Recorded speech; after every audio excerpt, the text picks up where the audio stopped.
and in fact got a rating of good. Now, I would like to make a bit of a differentiation, if you don't mind. You see, when we decided the CSE to be subjected to an RCS survey of Pulse Asia, we said it has to be the entire civil service position, not select field offices, not select regional offices. So we wanted to have a total picture so that you can compare us and say why other agencies scored, well, 20 plus of them scored a rating of excellent.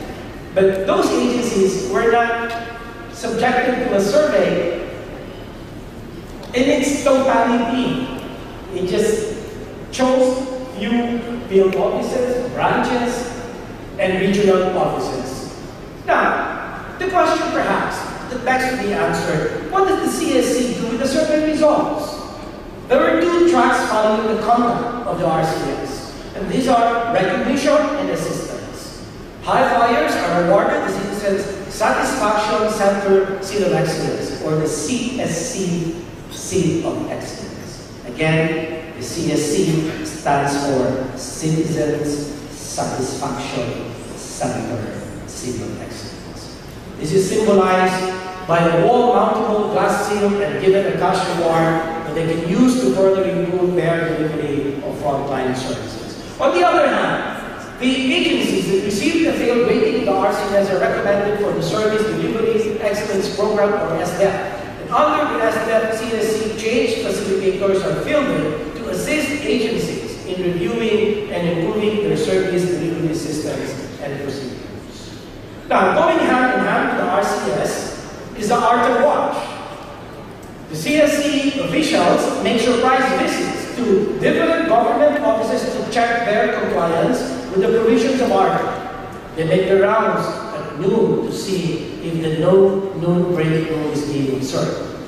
For the most part, the ARTA Watch is a communication strategy to raise awareness on the law and to bring the message that the CSC is serious in pushing for quality government services.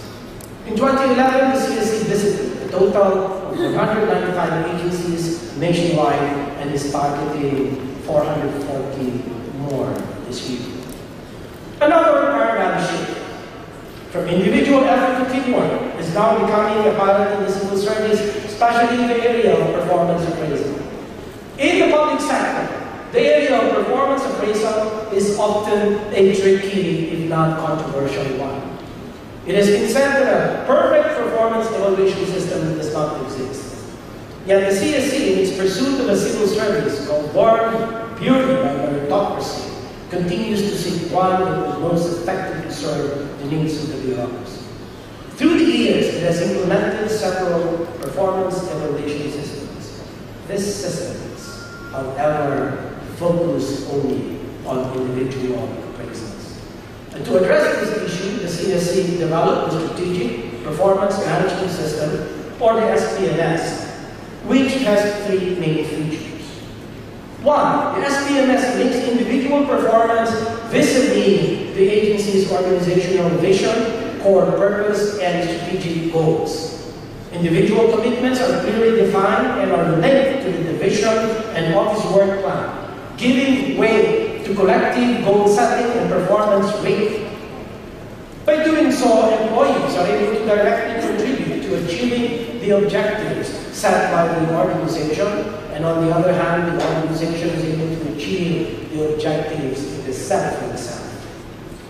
Second, the SPMS links performance management with other human resource systems, such as personal movements and grant of performance-based incentives. This underscores the principle of performance-based tenure in government.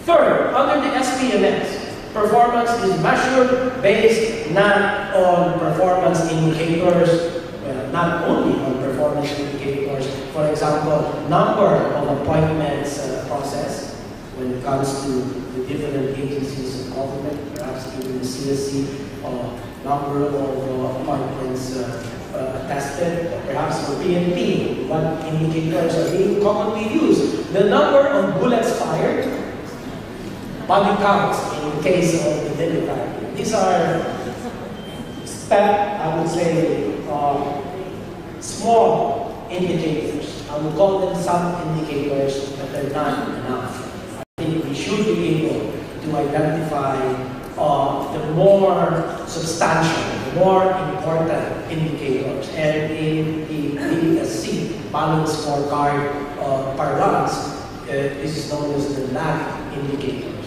We need a combination of lead and lag indicators. Well, just to continue, we should strive our best to use success indicators. An example of this would be the response time, client satisfaction rating as a clear example of success indicators. And also, in general, we should focus on the outcome or impact of the programs of the agencies of government. And we should not be sitting back and relaxing and telling ourselves that we have exceeded our outputs by 1,000%. I saw a review by DBM of certain agencies, obvious outliers, where we saw even 3,000% over the target. So what kind of targeting exercise was done? And obviously this is incredible. So we said, we have to look at this and we have to review. And so the administration of President Aquino has put together a task force on the results-based performance management system. And so now we will have to scrutinize agency targets and making sure that these targets are aligned to the agency vision for purpose and strategic goals and objectives. Now, the CSC pilot tested this SPMS, or the Strategic Performance Management System, in 2011, and has required all government agencies to have a CSC-approved SPMS by January of 2014. And to complete the process, it also directed agencies to ensure that by year 2015, I repeat, 2015, all performance-based HR movements and interventions such as promotion, scholarship, training, or rewards will be based only on a CSC-approved SPMS. And while the introduction of modern civil service system by American colonizers attempted to reverse the culture of political horse trading prominent during the Spanish regime, the bureaucracy today still reels from a culture of patronage and mediocrity. And to address this, the CSC continues to review and tighten recruitment and selection standards in government. Oh, by the way, somebody just handed me over a note saying, reminding me I only have 5 minutes left because I came in first and earliest among the panel of speakers. I would like to request that I be given an additional 30 minutes.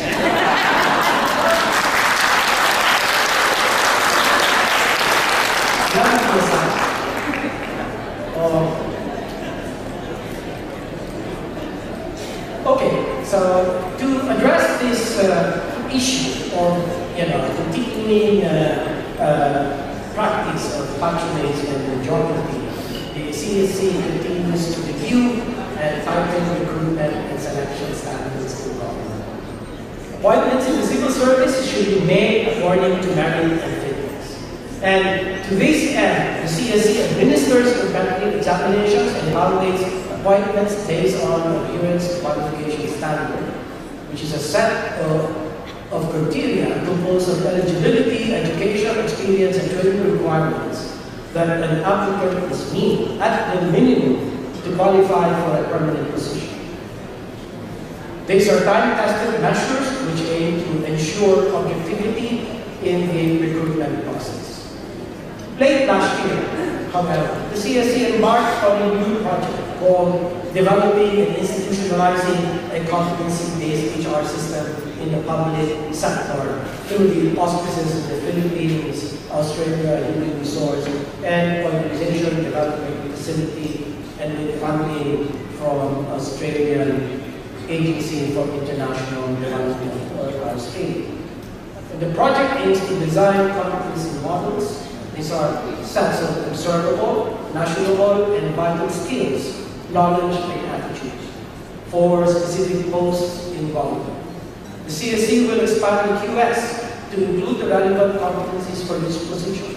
Examples of these competencies are developing people, managing projects, writing effectively, and partnering and networking, among many others. In fact, the CSC alone has already identified 15 core competencies, including leadership and organizational competencies, as well as technical competencies for all our 76 or 75 positions. The application of competency models will not be limited to recruitment. They may also be used as basis for performance management, compensation planning, career development, and succession planning. To change the view of public servants from being workers and followers to assets, the CSC advocates HR management as a critical factor in achieving progress. And we take cue from countries like Singapore, whose success was anchored on maximizing its human capital. The CSC did, it was high time for the broader section of society to place greater focus on human resources or human capital, and acknowledge that building, developing, and maintaining a competent and credible public sector workforce is the key to national development and transformation. In July 2011, the milestone was reached as the CSC launched the Civil Service Institute, or the CSI, the research and training arm of the Commission. By offering a veteran menu of scholarship, training, and continuing education options through the CSI, we aim to create a workforce that will be able to respond to the growing and increasingly complex needs of our citizenry. The CSI offers training on various topics such as succession management, project management, managing finances, trends and updates on human resource development, effective leadership, human resource planning, and ethical decision-making tools. We also offer customized training programs upon request by government agencies. On the area of legal empowerment, part of the Commission's constitutional mandate is to promulgate civil service rules and regulations, including administrative discipline. We have achieved victories in this regard. In 2011, I'm proud to inform you that the CSC passed upon a total of 5,276 cases with 3,459 or 50.34% of these cases resolved within 40 days, which is well ahead of the 60-day resolution period required under the law.